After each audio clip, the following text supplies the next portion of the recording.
Greetings, Ma'am Jasmine. Once again, I am Arjun Angeles, one of the first year nursing student of our college. Today, I will be performing a psychomotor examination to my client.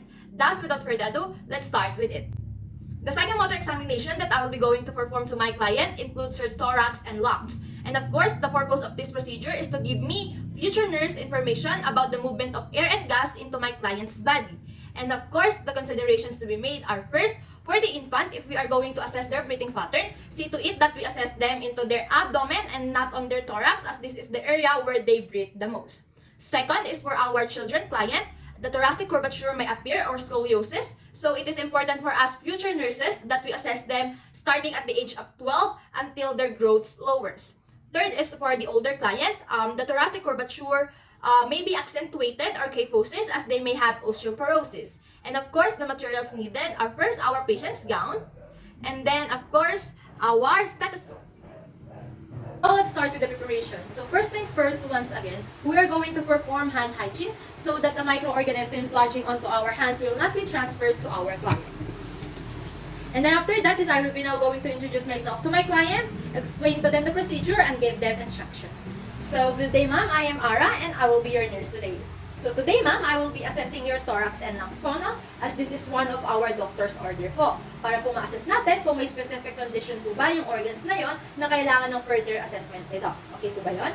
And then, a little later, ma'am, I will use my eyes po to inspect those organ po, no? Para nga po malaman natin kung meron nga po bang swelling or any visible condition po na kailangan natin i-assess. And then I will also use my stethoscope din po to hear your breathing sound. Will that be okay with you, ma'am? Okay. And since we are already done getting our client's subjective data, let's do now the inspection. Opo, some difficulty in breathing. Hirapan po ba tayo? Kahit po, kunyari po may specific activity po tayong ginawa. Wala, that's good. Chest pain po. So now let's start with the inspection. Particularly, we are going to observe her thorax and breathing pattern and of course the rate. So, okay, let's observe the thorax now. Okay, ma'am, I can see from here that you have asymmetrical anterior thorax. Okay, baba na po natin. Okay, your ribs po are in a downward motion like it should be. Okay, baba na po natin yung shirt natin, ha? Okay, so your trachea and sternum po appears in the midline like where it should be once again. And I don't see any physical deformities. Okay, and then in terms naman po, in your breathing pattern, I have observed, ma'am, that you have euapnea or soft breathing sound with longer expiration than inspiration. Okay po? And then, for your breathing rate naman po, I count it a while ago. You have 8 breaths per 30 seconds. So, I will times to it. So, equals to 16. You have a 16 breaths per minute, which is still under our normal condition. And then, of course, we are now going to do the palpation. We are going to palpate her trachea. Okay? Do you feel any pain? Okay, that's nice. I don't feel also any lymph nodes that swelling on tenderness. The spaces are equal at each part. Okay. It is in the midline like where it should be. How about here? Do you feel any pain? Okay, very good. Now we are going to palpate for expansion, both anteriorly and posteriorly. So we are going to start anteriorly. So with this, I will be going to place my palm at my client's lower thorax with my fingers laterally away at the ribcage, and then of course our fingers at the costal margin. And then we are going to instruct our client what she will be going to do. Okay, ma'am, can you breathe in for me? Okay. Nice. Okay, once again. Okay. Again. Okay. So now let's do this posteriorly. For posterior, we're just going to do what we do in the anterior. Okay. Can you breathe again for me? Okay, nice. Once again. Okay, again. Okay. So my fingers move equally apart when my patient breathes anteriorly and posteriorly. So that is a good indication that there is no obstruction at all and might not have a pleural disease. Okay, thank you for that, ma'am.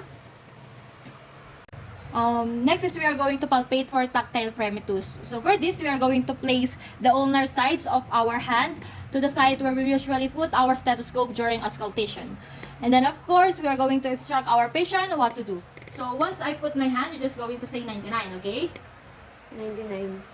99. 99, 99, 99, 99. Okay, very good. So at your back, again, tell me 99. Okay.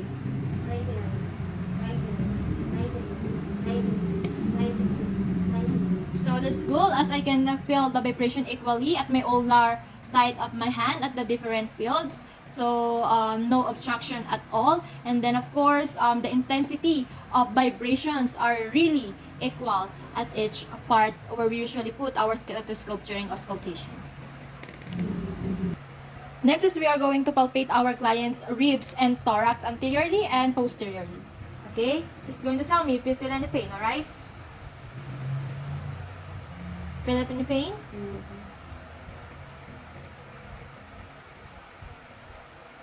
Both here. Okay. Here. Okay, that's nice. Okay, very good. So now posteriorly. Okay, just tell me if you feel any pain, alright? You feel any pain? Both here. Okay, that's nice. I don't also feel any tenderness. Both here. Here. Both here. Okay, that's nice. So my client's chest wall seems to be intact as I don't feel any mass and tenderness both posteriorly and anteriorly. Now we are moving to auscultation. We are going to auscultate all lung fields anteriorly, posteriorly, and laterally. So let's start first anteriorly. Okay, ma'am, just going to breathe in and out for me once I put the stethoscope, okay?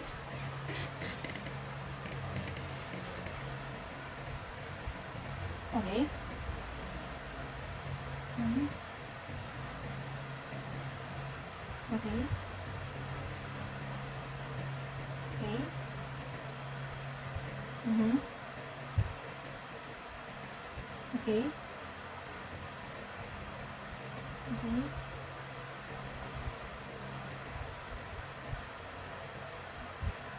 Very nice.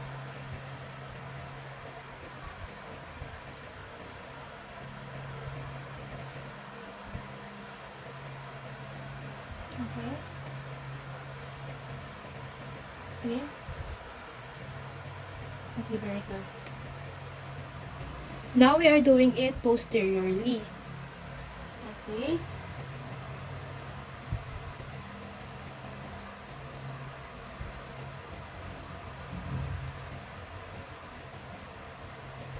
Okay, nice.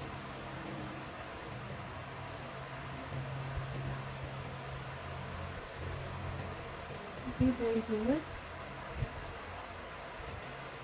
Okay, how about here? Okay, here.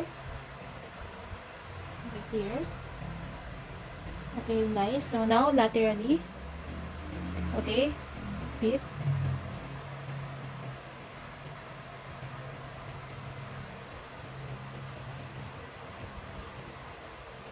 Here.